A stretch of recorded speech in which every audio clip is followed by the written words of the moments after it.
it doesn't matter your status.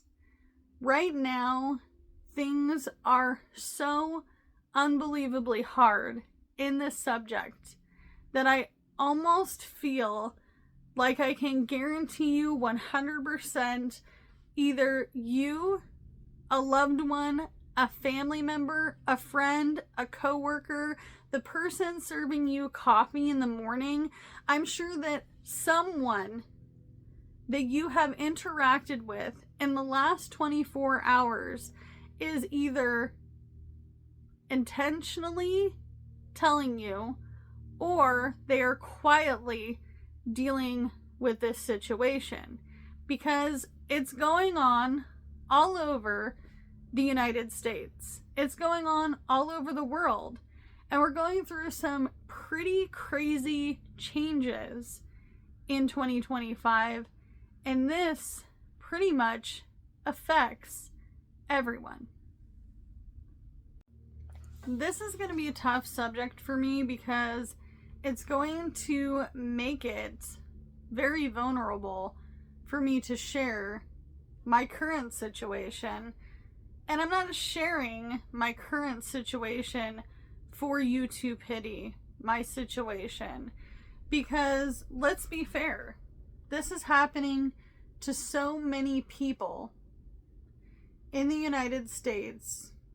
It's crazy. And I guess I should pre-warn you, because this is dealing with medical. There are so many people out there who rely on medical on a regular basis. Someone like myself, someone like my husband, we rely on going to the doctor. Now, so many things have changed with healthcare as of lately that have made it really, really hard for folks to even stick with a primary care doctor. Now, we live in a very small town of less than 10,000 people. And even though it has been consistent in seeing the same doctor for a while, our primary care doctor is no longer going to be caring for us. We have had to fake it till we make it. Essentially seeing all these different doctors, even though they're not consistently the same. And I'm sure some of you guys have been dealing with that too. We've been going through a healthcare crisis. So in that, because I'm going to share my story, I want to hear your story too. What has changed for you recently? Have you had to change your doctor? Are you having trouble finding health care? Are you having trouble making it to a specialist? Because I'm finding that this is the case. Now, obviously, some of you guys have been around long enough to know I have thyroid disease. And I know there are people that will proclaim up and down, you can't die from thyroid disease. But the truth is you can. Especially if you don't take care of the situation at hand. Now, I have hyperthyroid Graves' disease, and when I started showing my face on this channel, I was a little nervous because I had quite a goiter which stuck out pretty far when I started doing vlogs on this channel. And even though things have changed over the last year, and I had what is called a thyroid ablation, you all know, if you watched the mini videos where I talked about having to go into radiation, having to be away from my family for an allotment of time, I had to wait 6 to 8 months to see major improvements or results, and then the improvements and results didn't really change from prior to taking that little radioactive pill. Now, I know a lot of you guys have told me, oh, I have hypothyroid. I am not here to educate you on hyperthyroid Graves' disease. You can go check out Google it, do your research, look up thyroid inferno, look up thyroid storm, all the different things, because I have definitely dealt with both of those situations as well. I would say about 4 years ago, I went through a pre-thyroid storm, which was the scariest thing I think I've ever lived through, in all honesty. Now, I do see an endocrinologist on a regular basis, and a lot of you guys were like, how come you haven't updated us on what's been going on? And the truth is, I've been having a hard time getting in to see an endocrinologist over the last 3 months. And I know why. At least I do now. I didn't at the time. Even though I was kind of pre-warned, and it is what it is. Because there was no amount of planning for it. Now, over, I want to say, the last couple months, I talked about how there may not be an endocrinology in my area. We already don't have it in our hospitals. We don't have a wing. We don't have a specialty. If you go to the ER and you're having a thyroid storm, you're likely going to be life flown out of the area. Probably to somewhere in Portland, maybe even OHSU. High likelihood. Now, I will say that today I did have a telehealth appointment. I went and got blood work done. I was really excited. I'm like, I'm finally going to see my endocrinologist. I've seen the same endocrinologist for years now. We had a plan. We did the ablation. The ablation didn't work. We were going to make a new plan. And I was finally like, I'm going to be set up.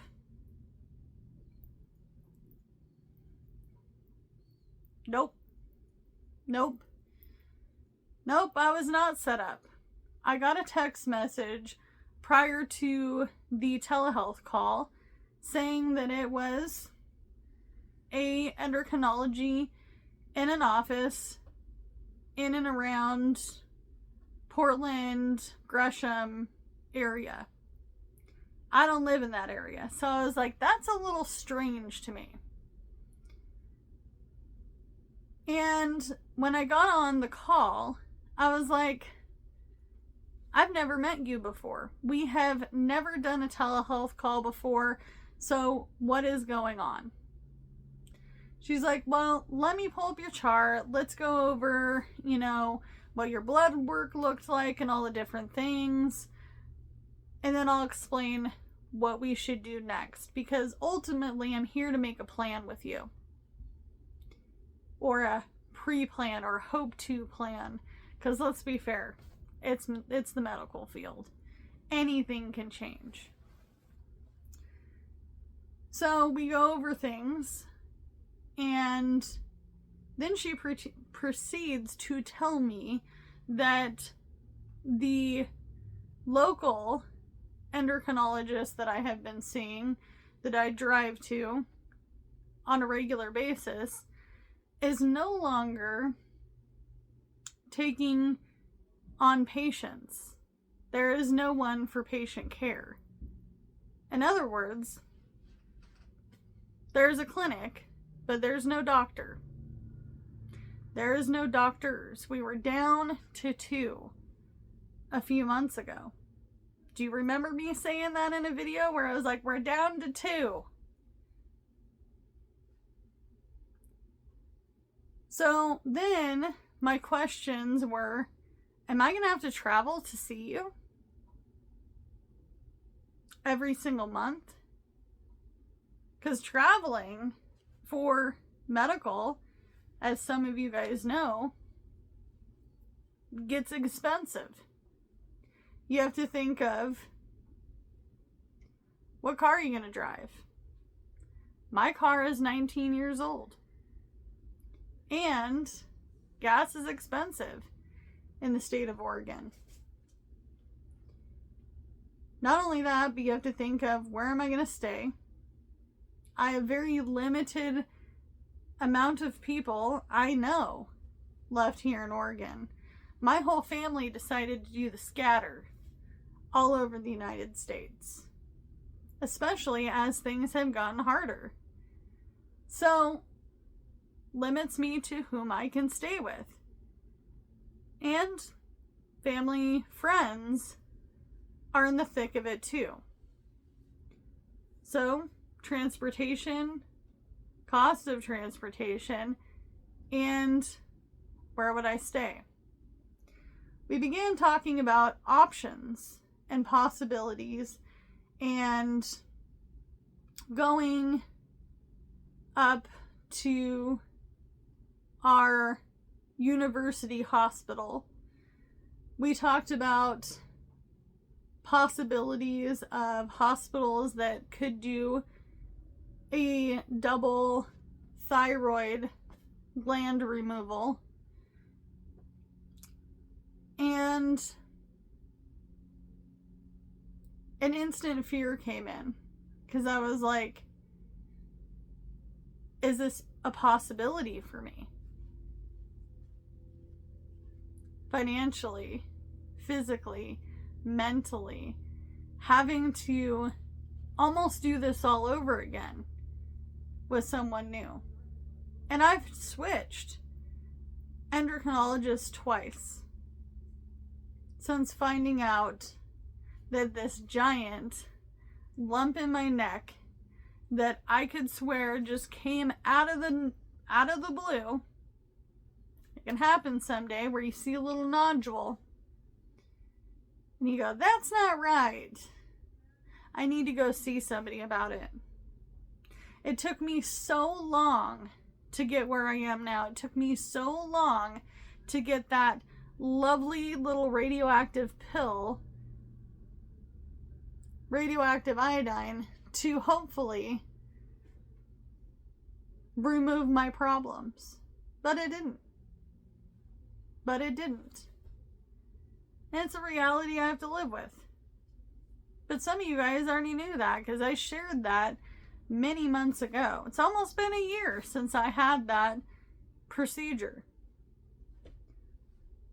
And even though I knew that this could possibly be coming, I also knew that I couldn't move fast enough. I couldn't save fast enough.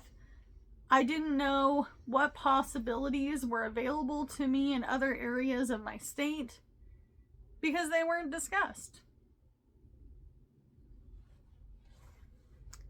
Now, I know some of you guys have your own stories to share. And because we are a community, I want this to be a place where we can share our current struggles with medical. Did you have to change your primary care like we have in the last 3 months? Are you seeing different doctors to fill in the gaps? Are you having to now travel to go see a specialist? Are you traveling a long distance? Because this is a reality for so many people. It affects all people in life.